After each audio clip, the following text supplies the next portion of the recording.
So good morning students. और आज का हमारा टॉपिक होगा कंडक्टेंस ऑफ इलेक्ट्रोलाइटिक सॉल्यूशन।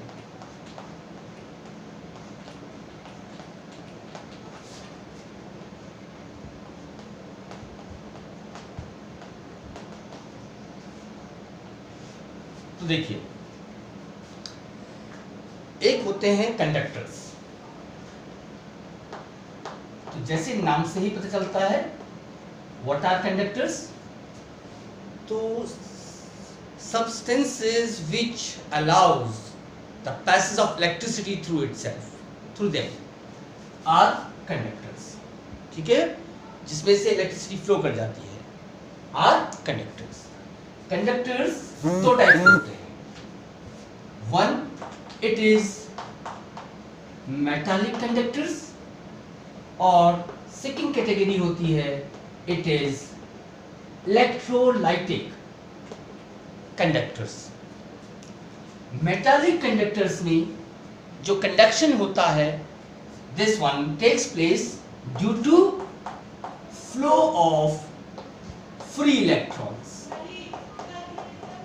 तो यहां पर मेटालिक कंडक्टर्स में conduction takes place due to flow of free electrons, ठीक है, under the influence of electric field. जबकि इलेक्ट्रोलाइटिक जो कंडक्टर्स होते हैं, इसमें conduction takes place due to, तो ये होता है due to movement of ions, due to movement of ions which are produced by electrolyte, ठीक है, under the influence of electric field। तो इलेक्ट्रोलाइटिक कंडक्टर्स में कंडक्शन इलेक्ट्रोलाइट के द्वारा प्रोड्यूस्ड आयंस के मूवमेंट के कारण होता है। इसी कारण इलेक्ट्रोलाइट्स जो है ना, वो सॉलिड स्टेट में कंडक्शन नहीं करते हैं। क्यों? क्योंकि इन सॉलिड स्टेट जो आयंस होते हैं they remain tightly packed, they are not able to move, उसमें मूवमेंट नहीं हो पाता है। हाँ, ये जो है ना, अगर इसको मेल्ट कर दिया जाए या इसको एक पोलर सॉल्वेंट में डिसॉल्व कर दिया जाए तो आयन सेपरेट हो जाते हैं और आयनिक मूवमेंट पॉसिबल हो जाता है। और इसी कारण इलेक्ट्रोलाइटिक जो कंडक्टर्स होते हैं, they conduct electricity in molten and in dissolved state only. In solid state they does not, ठीक है, सॉलिड स्टेट में आयनिक मोबिलिटी पॉसिबल नहीं होती है। तो हमारा जो आज का टॉपिक है वो इलेक्ट्रोलाइटिक जो कंडक्टर्स हैं, ठीक है, इलेक्ट्रोलाइटिक जो कंडक्टर्स हैं उसमें कंडक्टेंसेस पर है, ठीक है। तो फर्स्टली हम डिस्कस करेंगे what are the factors, the factors which affects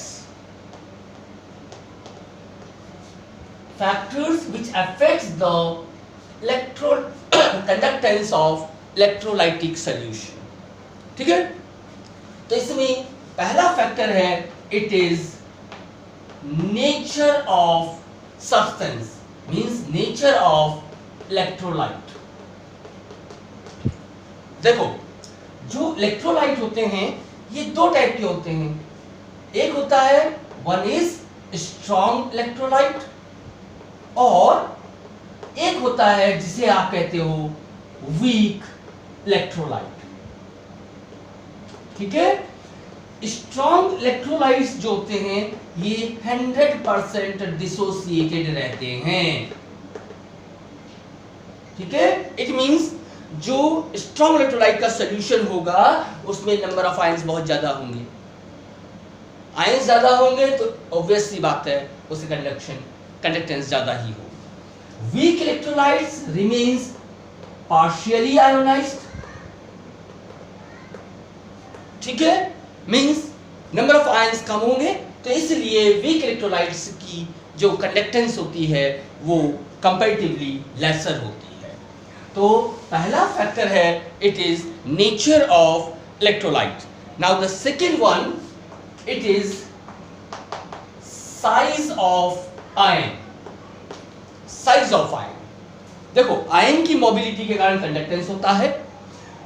usually ये देखा गया है जो आयन जितना छोटा होता है उसकी मोबिलिटी उतनी फास्ट होती है, ठीक है। तो मोबिलिटी फास्ट होगी तो कंडक्टेंस भी फास्ट होगी। तो smaller the ion greater will be it's mobility और कंडक्टेंस उसकी ज्यादा हो।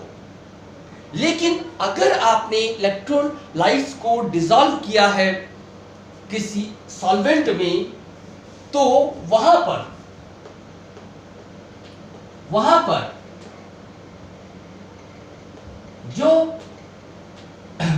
आयन और सॉल्वेंट के बीच में इंटरेक्शन होते हैं, मान लो वाटर आपका सॉल्वेंट है और ये आयन है, कैटायन है मान लो, तो होता क्या है, इस आयन और वाटर सॉल्वेंट के बीच में इंटरेक्शन होते हैं, ये वाटर मॉलिक्यूल इस पे जुड़ जाते हैं ऐसे, ठीक है।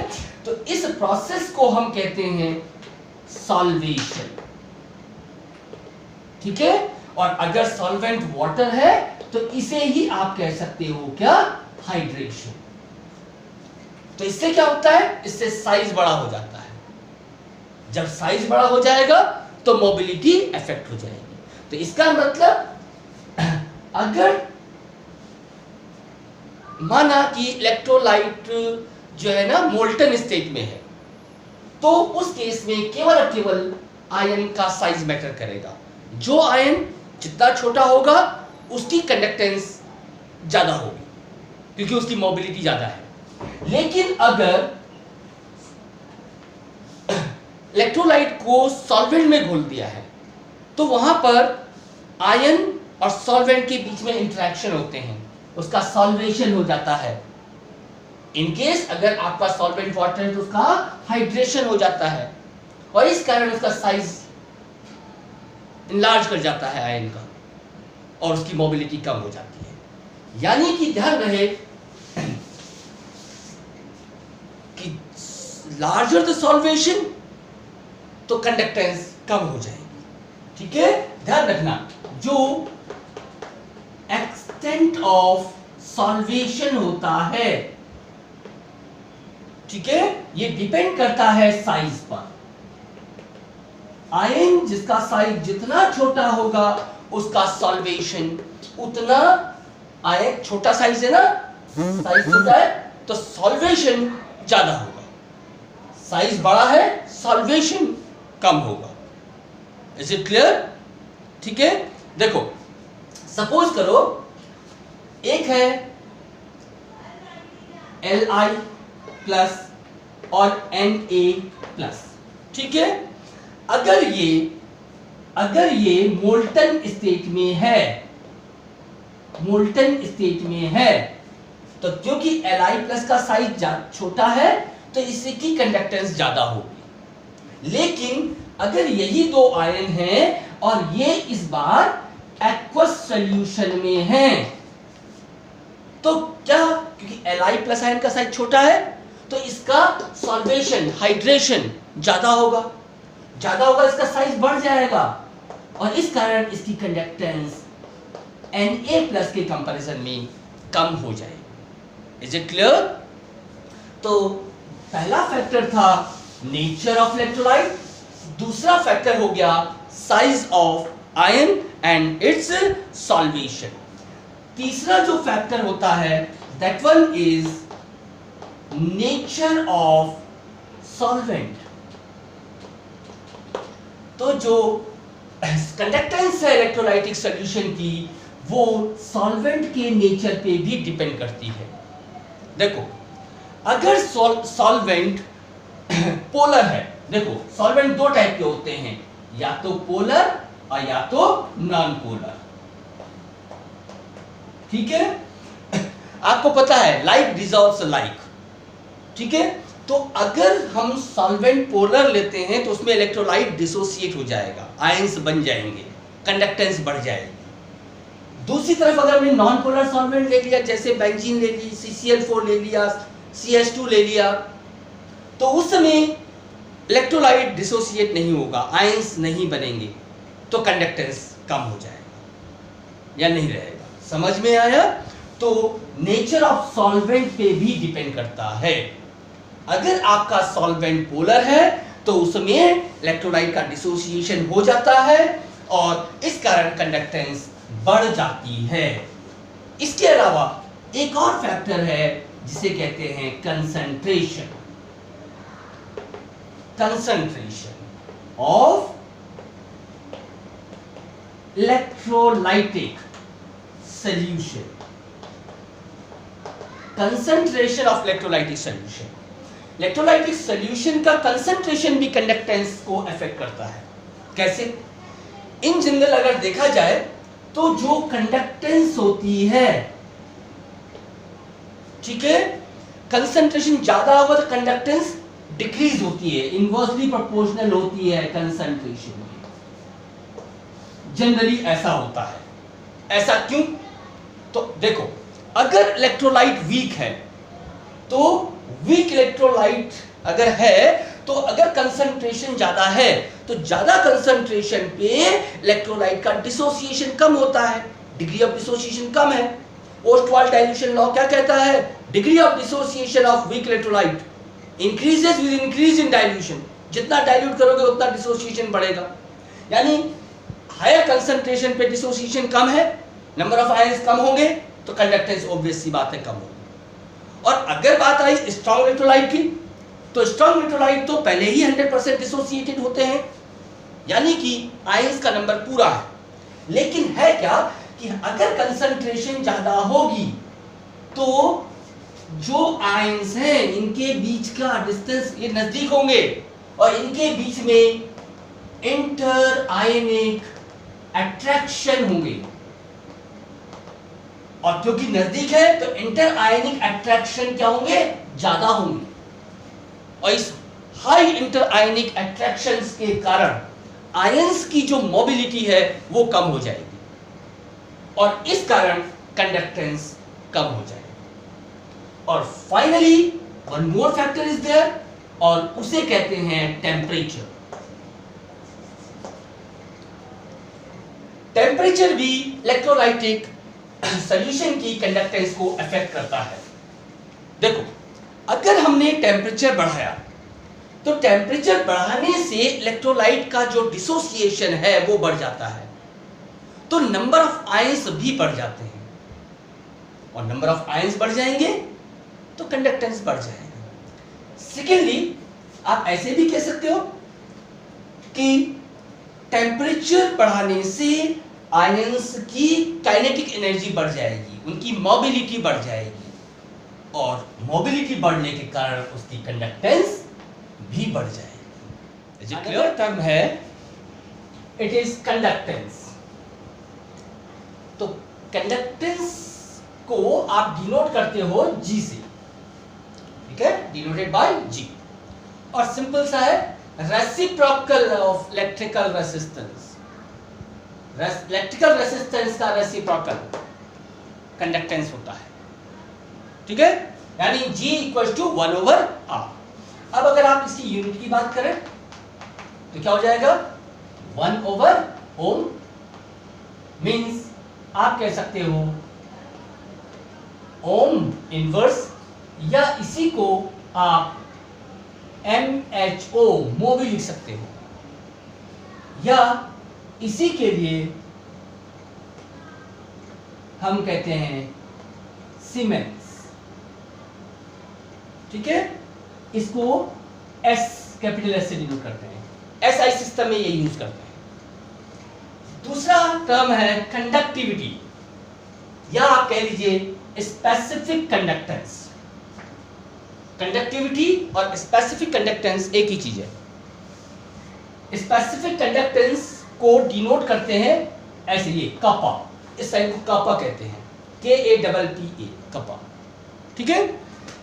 इलेक्ट्रोलाइटिक सॉल्यूशन के लिए हम इसको इस तरह से डिफाइन कर सकते हैं कि 1 क्यूबिक सेंटीमीटर जो सॉल्यूशन है उसकी जो कंडक्टेंस है उसको स्पेसिफिक कंडक्टेंस कहते हैं। समझ में आया?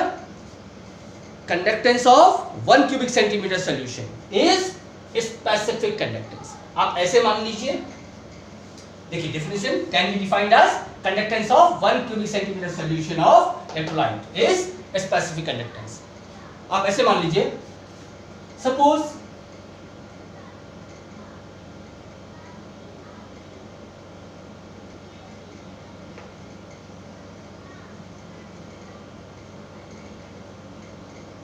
ये दो इलेक्ट्रोड हैं,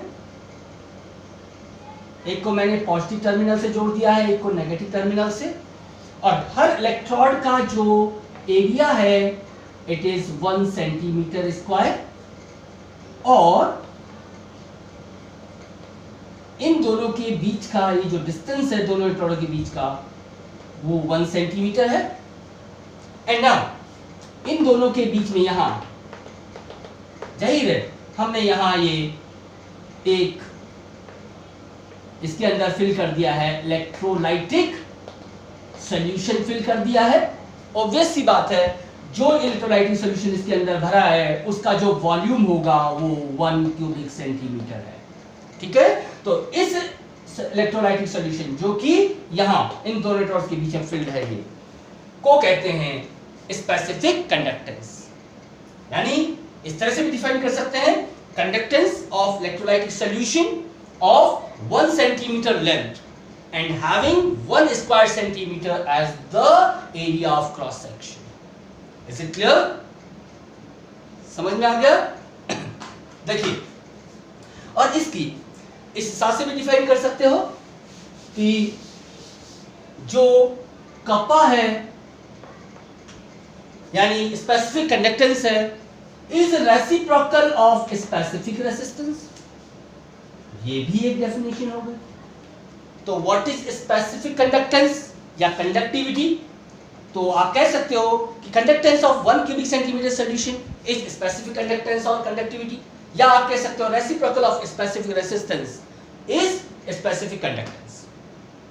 अब हमें पता है कि जो रो है तो रो की यूनिट क्या होती है? रो इज ओम सेंटीमीटर। तो इट मींस इसकी यूनिट क्या हो जाएगी यहां पर? तो यूनिट हो जाएगी कप्पा इक्वल टू 1/ओम सेंटीमीटर, यानी ये हो जाएगा ओम इनवर्स सेंटीमीटर इनवर्स, या आप कह सकते हो मो सेंटीमीटर इनवर्स, या आप कह सकते हो ohm inverse is also known as siemens. तो सीमेंस सेंटीमीटर इनवर्स। ठीक है, हाँ, इसका जो है ना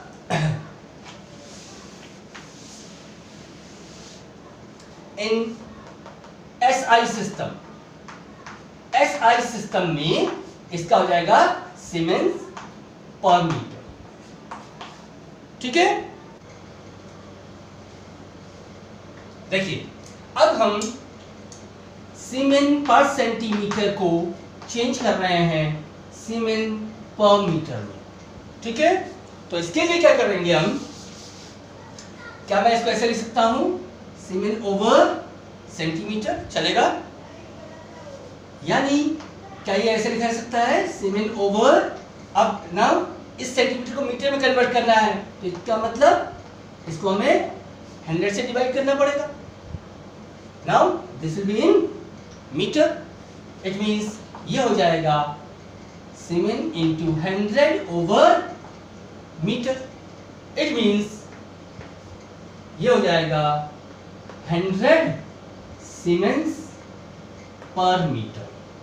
तो यानी कि 1 siemen per centimetre equals to 100 siemens per metre. Is it clear? Next term है, that term is cell constant. It is cell constant. तो cell constant इसको डिनोट करते हैं, डिनोटेड बाय, इसे G स्टार से डिनोट करते हैं। ठीक है, मान लो आपका ये इलेक्ट्रोलाइटिक सेल है और इसमें ये 2 इलेक्ट्रॉन्स हैं, ठीक, और एक पॉजिटिव टर्मिनल से जुड़ा है, एक नेगेटिव से। ना इन दोनों इलेक्ट्रोड के बीच का ये जो डिस्टेंस है, दिस इज L सेंटीमीटर, ठीक है, और जो एरिया ऑफ क्रॉस सेक्शन है इलेक्ट्रोड का, this one is A centimetre square, ठीक। तो जो सेल कांस्टेंट होगा, तो cell constant for this cell is equal to L over A। तो किसी पर्टिकुलर इलेक्ट्रोलाइटिक सेल के लिए जो सेल कांस्टेंट होता है is ratio of distance between the 2 electrons and area of cross section of electron, means it is ratio of distance between the 2 electrons and area of cross section of electron, ठीक है। देखिए यहां पर जो cell constant है वो केवल 2 चीजों पे डिपेंड करता है, एक दोनों इलेक्ट्रॉन्स के बीच की डिस्टेंस और इलेक्ट्रोड के एरिया ऑफ क्रॉस सेक्शन पे। इसके अंदर जो हमने इलेक्ट्रोलाइट भरा है उस पर डिपेंड नहीं करता, ठीक है। तो इसका मतलब जो किसी पर्टिकुलर इलेक्ट्रोलाइटिक सेल के लिए जो सेल कांस्टेंट होता है उसकी वैल्यू फिक्स होती है। Cell constant does not depend over the nature of the electrolyte, ठीक है, it depends only over the distance between the 2 electrons और इलेक्ट्रोड के एरिया ऑफ क्रॉस सेक्शन का। तो ध्यान रहे किसी पर्टिकुलर टाइप के इलेक्ट्रोलाइटिक सेल के लिए जो सेल कांस्टेंट की वैल्यू होती है वो सेम ही होती है। आप इसमें इलेक्ट्रोलाइट भरा है, आप उसको चेंज करके दूसरा इलेक्ट्रोलाइट फिल कर दीजिए तो भी cell constant G star same ही रहेगा, ठीक है। अब आप बात करते हैं इसकी यूनिट की।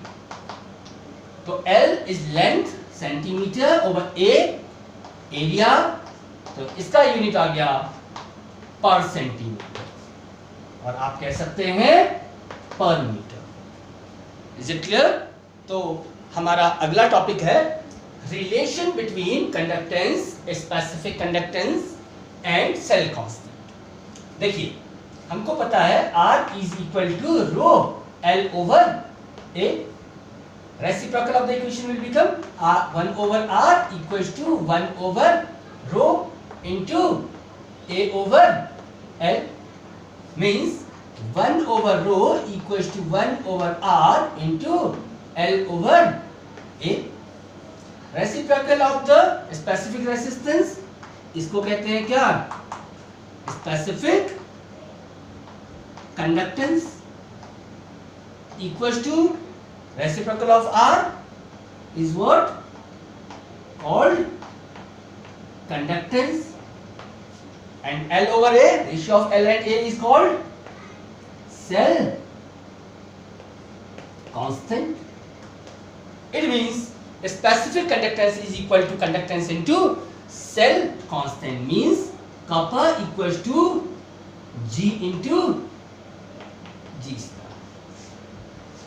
So this is the relation between conductance, specific conductance and cell constant. Next term है molar conductance और molar conductivity. This molar conductance, this term it is denoted by, see, lambda m. This is capital lambda, huh? तो it is denoted by lambda m, ठीक है।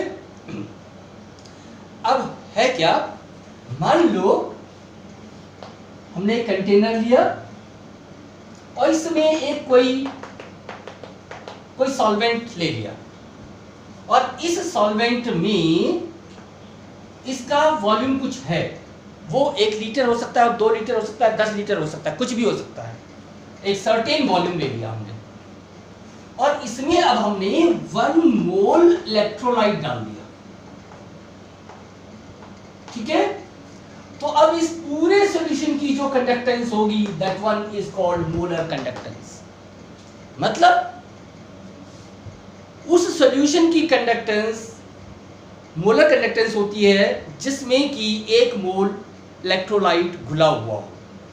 आप ऐसे define कर सकते हो, the total conductance of all the ions produced by dissolving 1 mole of electrolyte in certain volume of solution। यहां पर certain volume, वो वॉल्यूम आप 1 लीटर सॉल्यूशन में 1 मोल घुला हुआ है तो उस पूरे 1 लीटर की जो कंडक्टेंस है वो भी मोलर कंडक्टेंस, और अगर वो 2 लीटर है सॉल्यूशन जिसमें कि 1 मोल इलेक्ट्रोलाइट घुला है तो उसकी कंडक्टेंस भी मोलर कंडक्टेंस कहलाती है। Is it clear? देखिए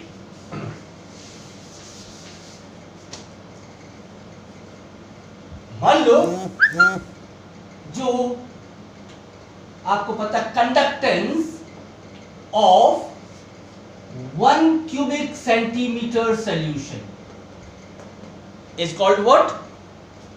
It is specific conductance, यानी कपा is equal to कपा। तो बेटा यहां पर जो conductance of V cubic centimeter solution, ये V cubic centimeter क्या है? This is the volume of solution containing 1 mole of electrolyte, जिसमें 1 मोल इलेक्ट्रोलाइट घुला हुआ है, ठीक है। तो कितनी हो जाएगी? Kappa into V। Is it clear? यहां पर V क्या है? V is the volume of solution, ठीक है, in cubic centimeter, ठीक है। ये वॉल्यूम क्यूबिक सेंटीमीटर में है जिसमें कि 1 मोल घुला हुआ है, ठीक है।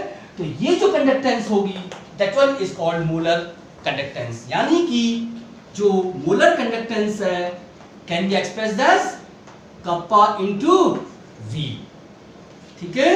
और यहां पर ये जो V है, this V is in cubic centimetre, ठीक है। ये वो वॉल्यूम है क्यूबिक सेंटीमीटर में जिसमें कि 1 मोल डिसॉल्व्ड है, 1 मोल इलेक्ट्रोलाइट डिसॉल्व्ड है। Is it clear? अब देखिए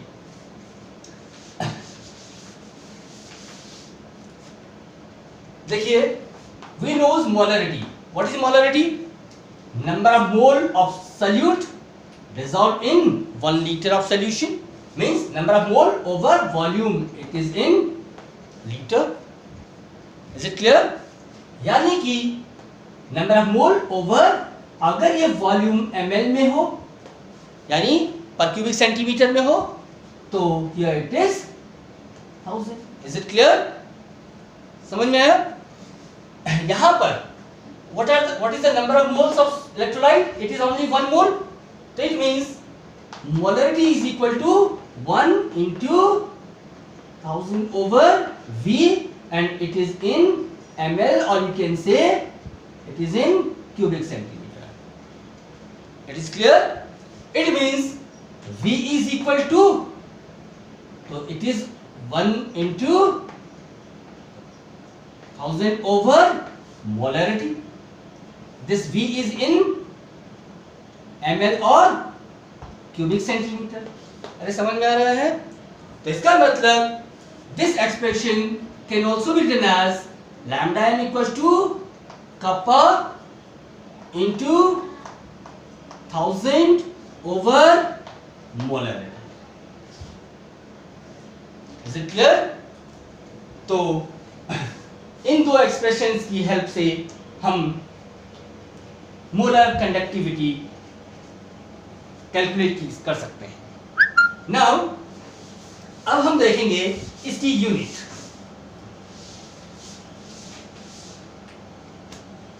Now we'll determine the unit. Okay. So lambda m equals to what's the unit of for kappa? It is Siemens per centimeter into 1000 over molarity.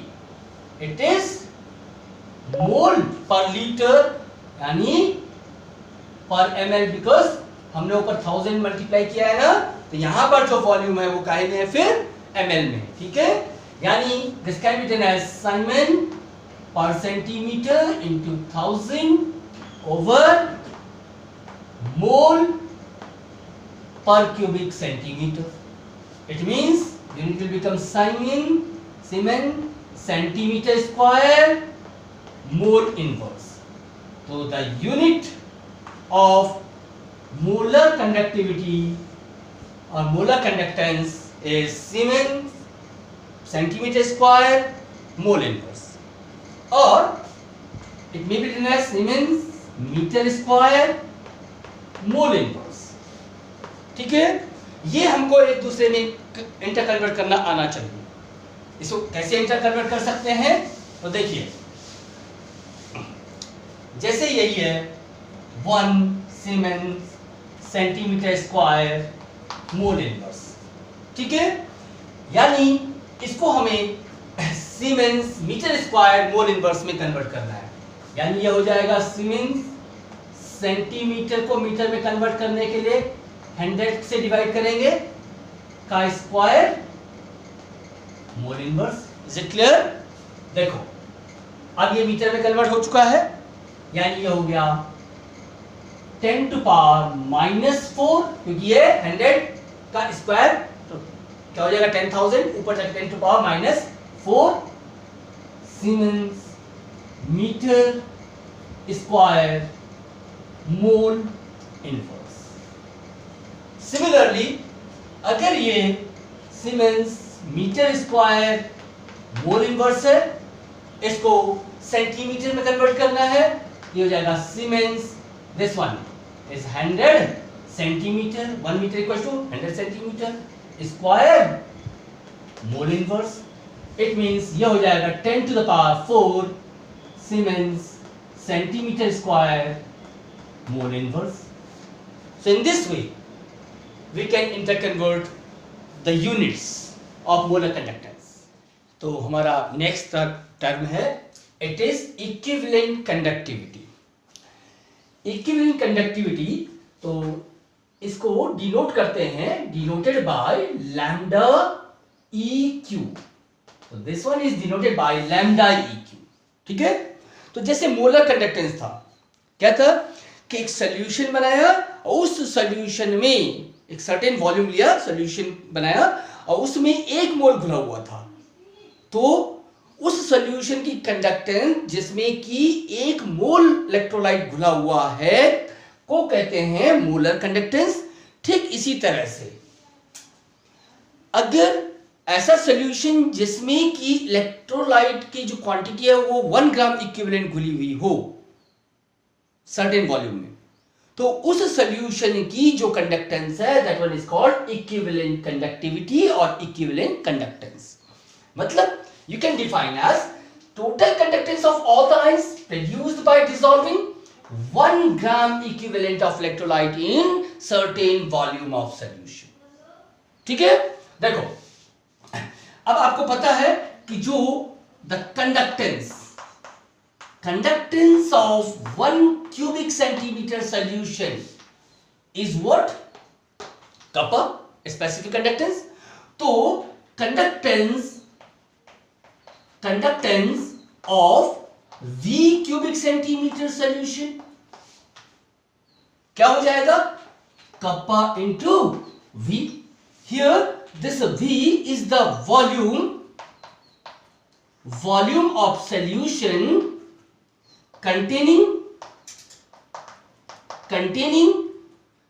1 gram equivalent of electrolyte. ठीक है, और solution जिसमें 1 gram equivalent घुला हुआ हो उसकी conductance को कहते हैं इक्विवेलेंट कंडक्टेंस, इसका मतलब ये kappa into V is the equivalent conductance, means this equivalent conductance can be expressed as kappa into V, and here this V is in cubic centimeter. Is it clear?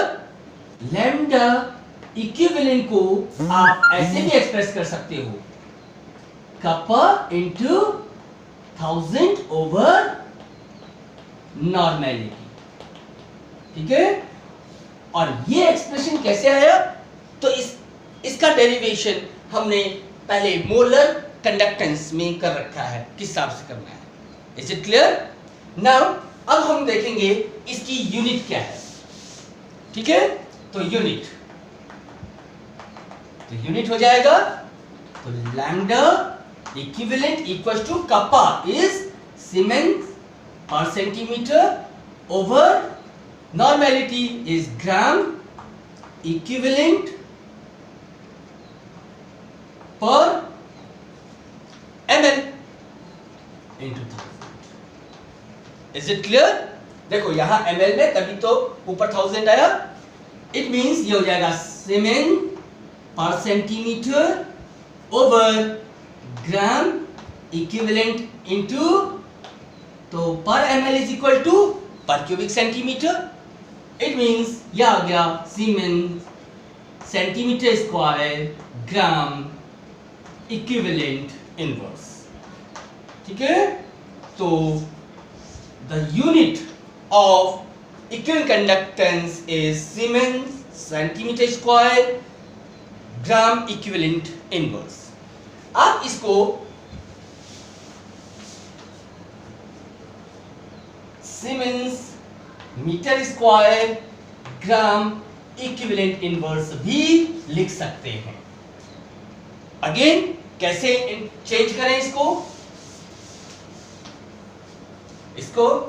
Siemens centimetre square gram equivalent inverse को siemens metre square gram equivalent inverse में change करना है। तो see this is siemens centimetre square gram equivalent equals to, we have to convert it into metre, तो ये हो जाएगा siemens centimetre को डिवाइड करेंगे कैसे, 100 का square gram equivalent inverse. Now इसको 100 से डिवाइड कर दिया, अभी मीटर में चेंज हो गया, तो इट बिकम्स नाउ, अब ये 10 टू पावर -2 ऊपर जाके 10 टू पावर -4 हो जाएगा, ये 10 to power -4 siemens metre square gram equivalent inverse. तो it means 1 siemens centimetre square gram equivalent is equal to 10 to power -4 siemens metre square gram equivalent inverse. Is it clear?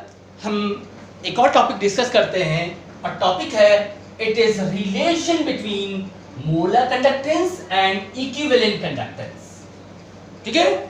C molar conductance is equal to kappa into 1000 over molarity, this is your equation number 1, ठीक है।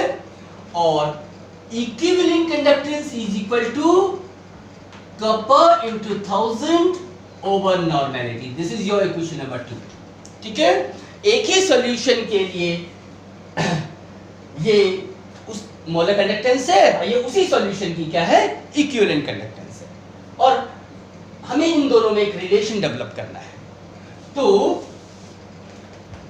From equation 1 and equation 2, so we can write this as lambda m over molar equivalent conductance is equal to kappa into 1000 over molarity multiplied by n over kappa into 1000।